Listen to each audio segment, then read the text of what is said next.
Hello everyone. Today I'm going to explain you about adder.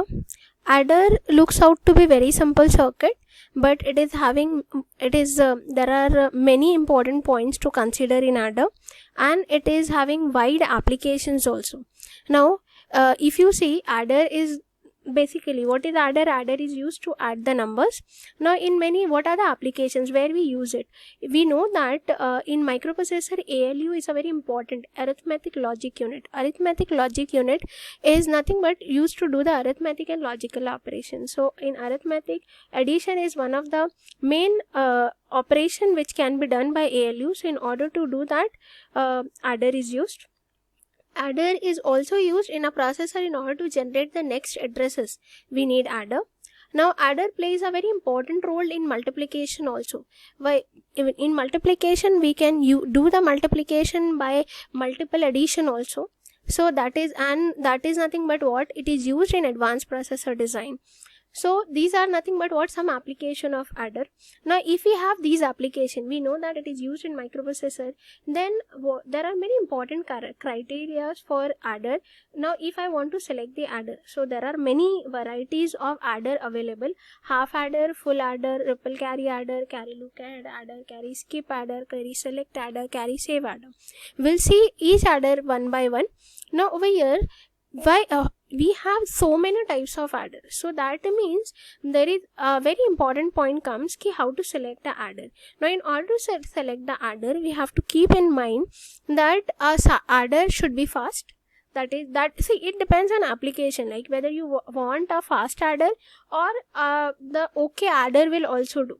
Another important criteria is size of the adder. Sometimes it is happening that the adder is fast, but the size is also very large. So that it depends on application. We cannot use a big size adder in order to have a high speed adder, right? In order to get high speed. So depending upon your requirement, right, you can select the adder. For that, we need to see first of all what these adders are one by one. Now, first of all, half adder you must have done in your digital design. In that, normally half adder is nothing but what, see here you can see the truth table. A and B are nothing but what, 2-bit input. These are the possibilities: 0 0 1 0 0 1 1 1. Now, if it is 0 0, your sum is 0, carry is 0, 1 0, then your sum is 1, carry is 0. You'll get a carry when you have 1 1 and your sum is 0. So depending upon this, when you you make a K-map, and by converting that K-map into the expression, and that expression is converted into this. So this is nothing but expression you get for sum. Sum is nothing but the XOR operation of A and B, and carry is nothing but A and B. So that is nothing but what drawn over here. So that expression is converted into socket. Now next is full adder. Now what is our see here we are forming full adder. We are forming full adder using two half adder. Now what is the difference over here? Here you can see in half adder we have 2-bit input.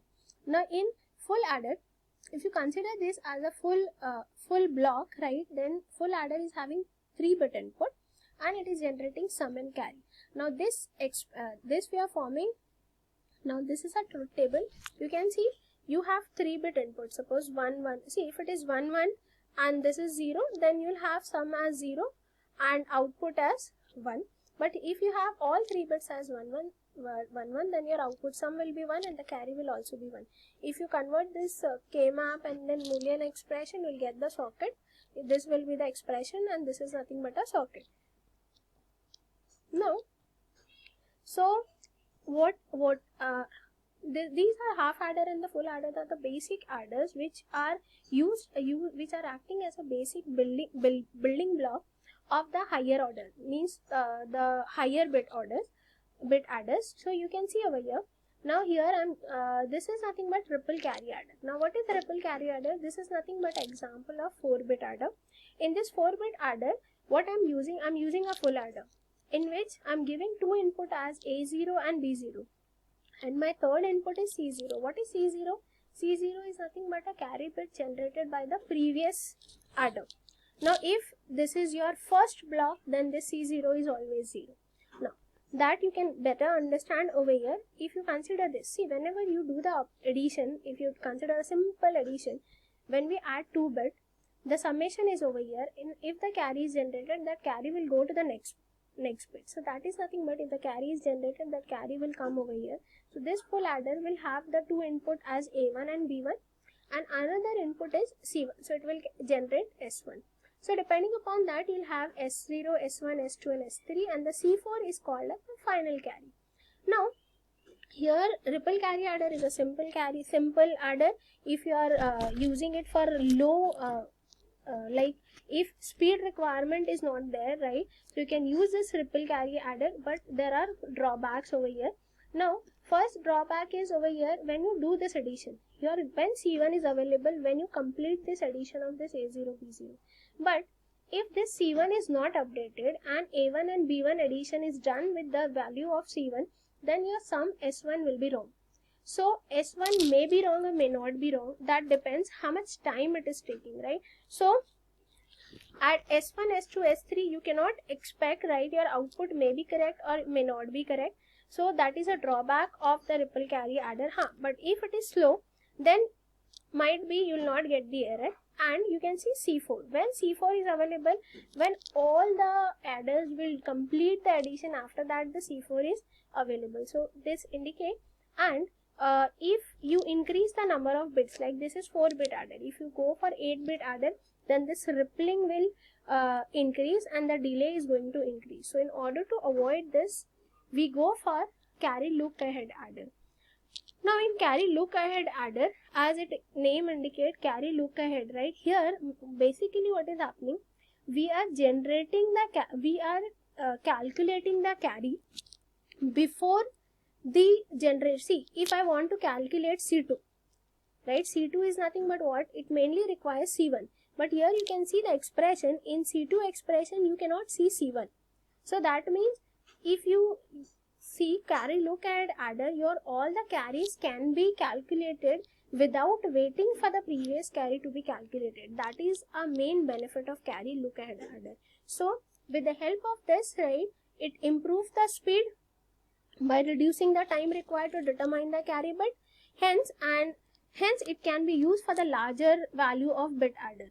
Now over here, how it is working? First of all, you can see, you can observe over here, we are using 1-bit full adder only, and after that there is something called as P and G term. You can see over here, that is called as propagate and generate term. This is some, so there is some differences coming over here. Now what is that difference?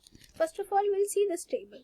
This is the same 3-bit input table, and this is Ci plus 1. This Ci plus 1 is the next carry generated. These are A and B bit, and this is the previous carry. Now if you can observe, this table is divided into 3 parts. This is nothing but no carry generate, no carry propagate, carry and generate. Now here you can see, if you observe over here, when A and B is 1, 1, what will happen? The carry, if you do the addition, right, the carry is generated, so Ci plus 1 is 1. Now here, if it is all the A and B bit is 1, 1 and your previous carry is also 1, then your Ci plus 1 is 1. That means here what is happening, the carry is generated depending upon the input bit. Now over here, if you observe these inputs, now what is happening over here, 0, 1, this is input, and Ci is 1, that is previous carry is 1. So if previous carry is 1, here I am getting 1. Here if the previous carry is 1, here I am getting 1. So what is happening, what we call this as, this is very important, we call this as carry propagation. That if the previous carry is 1, next carry is also 1. So that is called as propagation term. So you can see the possibility, your next carry will be generated if the carry is propagated or if the carry is generated. So these are the two important terms, right? So here, depending upon this, we have this truth table we have converted into the equation that propagate term is nothing but A XOR B. That means if either of the term is 1, then the propagate term is 1. You can see if this is 0, 1, 1, 0, then your propagate term is 1, right? So hence your propagate is 1. Now if generate, right, if A is and B, that means if both are 1, 1, then only your generate term will become 1. So this indicates that the carry will be generated if both are 1. So here with the help of, so now the same, this is nothing but a full adder diagram, right? And this, instead of here we are just giving the different names as here as PI and GI, that is propagate and generate. Now depending upon this, here you can write a general term which is a very important term. CI plus 1 is equals to GI plus PI into CI. What is this? See, this is nothing but CI plus 1 is a carry of the next carry will be generated. Like for example, CI, if I is 0, then this I plus 1 will become C1 and ZI is 0. So G0, P0, C0. That means in order to calculate C1, I need G0 plus P0 into C0. And if I want to calculate C2, that is I is 1, then only I can get I plus 1 as 2. That means I is 1. So G1 plus P1 into C1. Now, I know that C2 is depending upon C1. So what I can do, C1, this C1 expression I can substitute over here. So I'll get C2 expression as G1 plus G0 into P1 plus C0 P0 P1. So you can see there is no C1 term over here. So with the help of this, your C2 is not depending upon the previous carry. So whenever you are getting the input data, your all the carry can be generated at the start. So you are not waiting for the previous carry to be generated. So this will speed up your calculation. And now over here you can see this is nothing but a diagram I am drawing for every A0, B0. So here this is nothing but used to generate, propagate and generate, and this is a sum, right? Now over here you can see this is nothing but when you convert this C1, C2 this into the diagram, here we'll be getting this gate level diagram. Now over here you can see, now we need to calculate how much delay it is providing. Now here this term, right, here I am getting this term, I am getting a 2 gate delay. 1 gate delay over here, 1 gate delay over here. So that means here I am getting 2 gate delay. Now over here, when I consider these terms are parallel, here 1 gate, 1 gate. That means in order to calculate C1, I'll get 2 gate delay. See, this is C0, P0, G0. So that is nothing but what the previous term will give you C0, P0. So this is giving you 2 gate delay. Here you are getting 2 gate delay. So here in order to calculate C1, we are getting 4 gate delay. Now if we calculate for C2, the same thing, here you can see the number of gates are increasing in parallel, but over here the number of, see here 1 gate delay, these are parallel, right? So 1 gate delay, 2 gate delay. So for C2 also we need same 2 gate, right? So I can say for C1, C2, C3, C4 all, right, total not to get, see these all are parallel, so the total gate delay is 4 gate, but the number of gates required is, see over here this is 3 number of gates for 1 bit, right? So here we are forming 4 bits, so 4 into 3 is nothing but 12 gate for that SPG. This is called as sum, propagate and generate block. So SPG block is giving me a gate delay of 12 gates, and this is nothing but you can see 2 gate, 3 gate, see 2 plus 3 plus 4 plus 5. So here I am getting a total gate of 14 gates. So total gate is nothing but 26 gates. So I need 26 gate in order to form 4-bit look-ahead adder. So but total gate delay is 4 gates only, but number of gates required is 26 gates. So you can understand if you increase the number of bits also. So number of bits if are increasing, it is going to remain 4 gate delay, but the number of gates are going to increase. And the important point you can observe, the disadvantage over here is you can see as the number of carry C1, C2, C3 is increasing, here you have 2-bit input, here you have 3-bit input, here you have 4-bit input gate. So if the number of input to the gate is increasing, that means the number of transistors required for the gate is also going to increase, and that will increase the delay. So that is, and this is nothing but what, NMOS implementation of carry look-ahead adder. So this is carry look-ahead adder which is faster than ripple carry adder, and here the gate delay is less, but the number of gates are going to increase.